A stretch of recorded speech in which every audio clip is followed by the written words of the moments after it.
अस्सलाम वालेकुम। आज हम बात करेंगे कि क्रिटिकल थिंकिंग को कैसे इस्तेमाल किया जाता है। क्रिटिकल थिंकिंग को इस्तेमाल करते हुए सबसे पहले आपने अपनी बायसनेस जो है उसको ख़त्म करना होता है, क्योंकि जो चीज़ आपको गलत लग रही है ज़रूरी नहीं है कि वो चीज़ गलत हो। इसीलिए जब भी आप किसी भी चीज़ का क्रिटिकल एनालिसिस कर रहे होते हैं तो आपने सबसे पहले रिक्वायरमेंट को देखना होता है कि आपको रिक्वायरमेंट क्या दी गई है।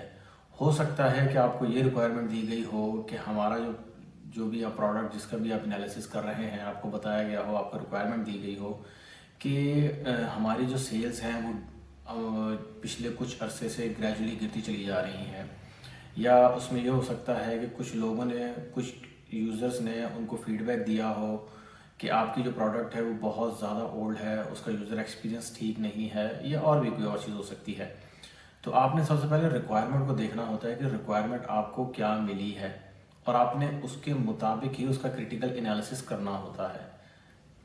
इस हवाले से मैं बगैर किसी रिक्वायरमेंट के क्रिटिकल थिंकिंग को कैसे किसी भी चीज़ के ऊपर अप्लाई किया जाता है, मैं दो एग्जांपल्स, दो वेबसाइट आपके सामने लेकर आया हूँ, और इसके ऊपर मैं दिखाऊंगा कि क्रिटिकल एनालिसिस को कैसे अप्लाई किया जाता है अपनी बायसनेस को ख़त्म करते हुए।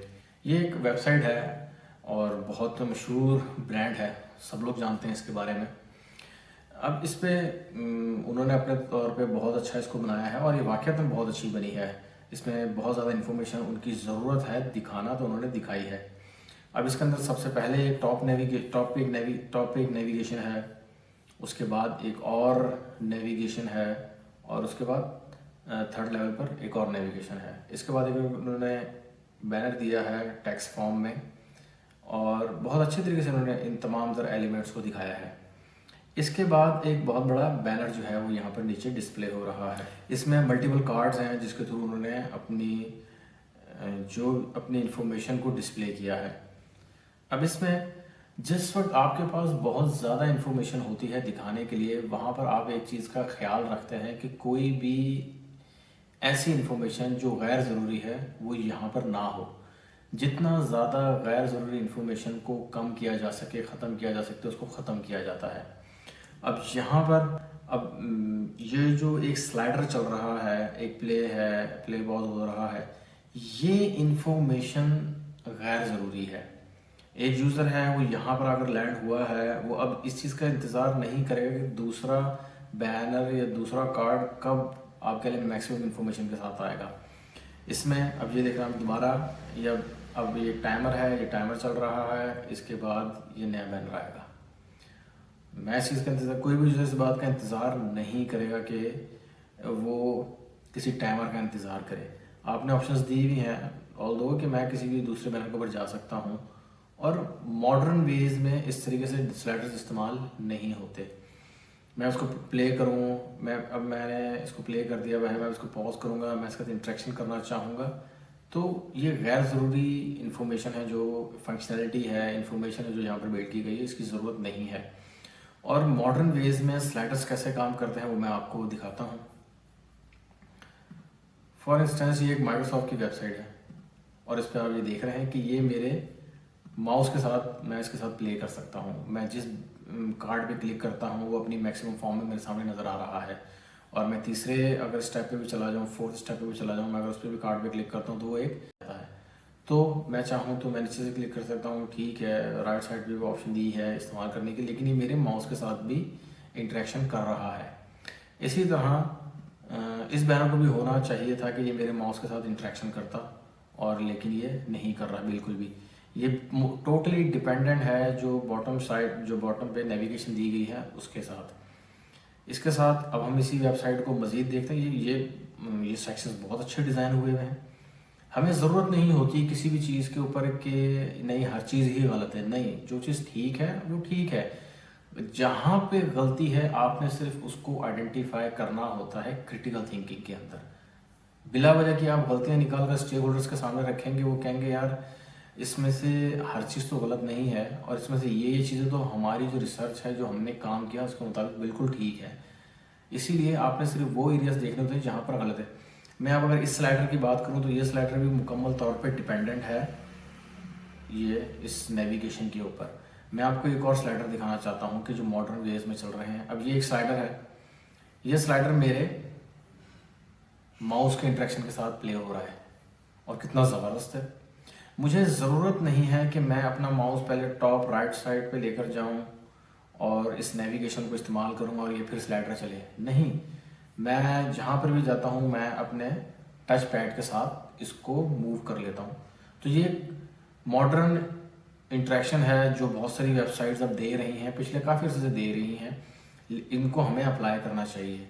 तो आप यहाँ पर ये रिकमेंड कर सकते हैं कि ये आप स्लाइडर देखें, इंटरेक्शन इसका इस तरीके से होना चाहिए कि यूज़र के लिए इजी टू यूज़ हो, ना कि वो डिपेंडेंट हो कि मैं इस नेविगेशन पे जाऊंगा तो मैं तभी इसके साथ इंटरेक्शन कर सकता हूँ। तीसरा चीज़, अब हम मज़ीद हम आगे चलते हैं। ये भी सेक्शंस काफ़ी अच्छा डिज़ाइन हुआ है, कार्ड में बड़े अच्छे डिज़ाइन किए हुए हैं। उसके बाद हम आहिस्ता आहिस्ता मज़ीद आ जाते हैं इस एरिया पे। अब ये एरिया है, ये भी बड़ा अच्छा डिज़ाइन हुआ है। अब ये एरिया, इसमें एक चीज़ है कि हाँ, अब ये लेफ़्ट साइड पे जो इमेज है, ये सबसे पहला सेक्शन इसके साथ लिंक्ड है। लेकिन अब मेरा अगर माउस हट जाता तो मुझे नहीं पता चलता कि ये पूरा सेक्शन इस वक्त मैं किसकी इन्फॉर्मेशन के मुताबिक इमेज देख रहा हूँ। तो इसको ऑलरेडी हाईलाइटेड होना चाहिए जिस सेक्शंस पे भी ये है, मेरा माउस है या नहीं है, यहाँ पे इसको हाईलाइट होना चाहिए था कि सबसे पहला टैब जो है उसकी इन्फॉर्मेशन इस वक्त हाईलाइटेड है और उसी के मुताबिक इमेज आ रहा है। तो ये नहीं हुई भी, यहाँ पे ये एक मिस्टेक है। इसी के साथ मैं आपके साथ एक और वेबसाइट जो है वो शेयर करना चाहूँगा कि हम उसके ऊपर भी क्रिटिकल थिंकिंग अप्लाई कर देखते हैं और उसमें हम चीज़ें देखते हैं कैसे। एक ये वेबसाइट है, बहुत बड़ा ब्रांड है। जब हम वेबसाइट पे लैंड करते हैं तो ये सबसे पहले तो जो इमेजेस है वो लो क्वालिटी हैं। इसमें तमाम तरह इमेजेस जो हैं वो तमाम तरह इमेजेस लो क्वालिटी लगी हुई हैं। अब हम इसको मज़ीद एक्सप्लोर करते हैं। अब मैं इससे नीचे मैंने इसको स्क्रॉल अप किया है तो ये अब सेम इमेज, सेम प्रोडक्ट जो हीरो बैनर में डिस्प्ले की जा रही है वो ही नीचे भी आ रही है। इस ही के साथ हम आगे देखते हैं, ये भी वो ये प्रोडक्ट है, यहाँ पर ये एक स्लाइडर आ गया है इनका। अब इस स्लाइडर में भी लो क्वालिटी इमेजेस इस्तेमाल हुई भी हैं जो कि बहुत बुरा इम्पैक्ट देती हैं किसी भी यूज़र को। और इसमें भी जो स्लाइडर्स हैं उनको टच पैड के साथ इंटरेक्ट करना चाहिए। ज़रूरी नहीं है कि जो नेविगेशन आपने दी है वो नेविगेशन के थ्रू ही यूज़र उसको यूज़ करे। मैं आपको एक और एग्जांपल दिखाता हूँ, जैसा कि नेटफ्लिक्स है। अब इसका भी जो स्लाइडर है, ये मेरे टच पैड के साथ मैं इसको यूज़ कर सकता हूँ। मुझे ज़रूरत नहीं है कि मैं लेफ़्ट टू, अब जैसे ही स्लाइडर ख़त्म हो गया है तो मेरे साथ राइट साइड पे बटन हाइड हो गया है और ये भी मेरे टच पैड के साथ इंटरेक्शन कर रहा है। तो इस तरह का इंटरेक्शन होना चाहिए जो इजी टू यूज़ हो यूज़र के लिए, उसकी एफर्ट कम से कम पुट हो और वो जो इस इंफॉर्मेशन को हासिल करने के लिए वेबसाइट पे लैंड उसने किया है वो उसको हासिल कर सके। इसी के साथ हम एक और सेक्शन देखते हैं मज़ीद। अब इस सेक्शन में ये तो बहुत बड़ी मिस्टेक हुई हुई है कि आइकॉन के साथ जो हेडिंग है इसके दरमियान स्पेस, हेडिंग के बाद जो रनिंग टेक्स्ट है इसके दरमियान स्पेस प्रॉपर नहीं है। इसी के साथ ये सेक्शन बहुत अच्छा डिज़ाइन हुआ है, लेकिन इसमें भी एक मिस्टेक है कि ये जो टेक्स्ट है ये रीडेबल नहीं है। तो ये एक इसके अंदर मिस्टेक है।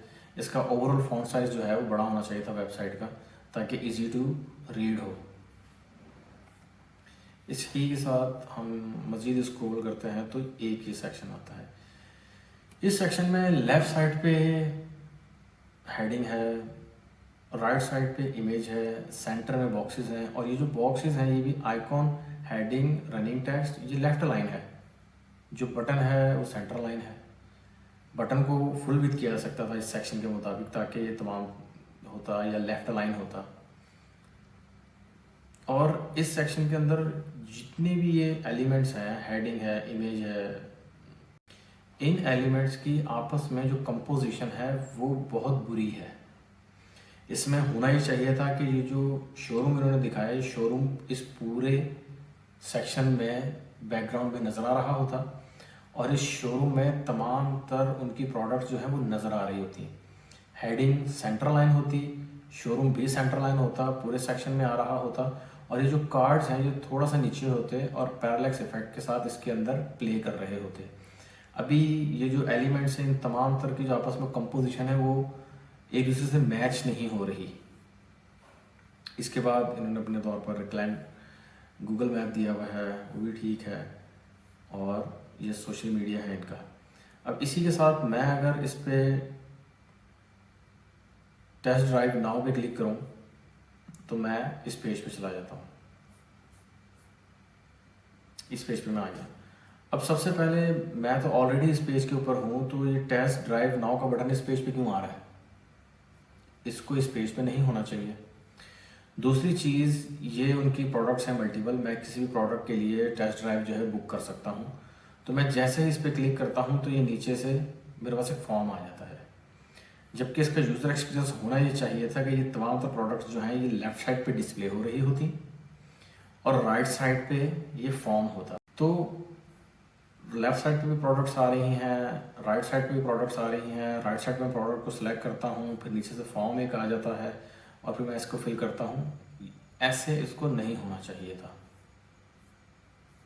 ये दो एग्जांपल्स मैं क्रिटिकल थिंकिंग के हवाले से आपके सामने लेकर आया हूँ।